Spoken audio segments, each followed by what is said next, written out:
అప్పుడు ఎడ్ల బండి మీద ఎదురుగా హీరో హీరో నాగేశ్వరరావా? ఆయనే వచ్చి రోడ్డుకి అడ్డంగా ఆగాడు. అప్పుడు నువ్వు ఏయ్ ఈ రోడ్డు మీ నాన్నది అనుకుంటున్నావా, తొలుగు తొలుగు అన్నది. ఏది ఏయ్ ఈ రోడ్డు మీ నాన్నది అనుకున్నావా, తొలుగు తొలుగు.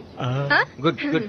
అప్పుడు ఆయన ఈ రోడ్డు ఎవరిది అనుకు, ఈ రోడ్డు మా నాన్నది, ఈ రోడ్డు మా నాన్నది, మీ నాన్నగారు రోడ్డు అనుకున్నావా?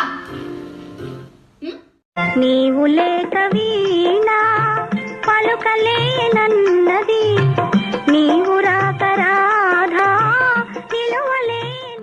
నీ బుగ్గలు సిగ్గుల కాల శిలక, నా పాట నీ నోట పలకాల చిలక, పలకాల శిలక. పలకాల చిలక. தெலுங்கு சினிமா தமிழ் சினிமா இது ரெண்டுல உங்களுக்கு எது ரொம்ப இஷ்டம்? அது எப்படி சொல்றது?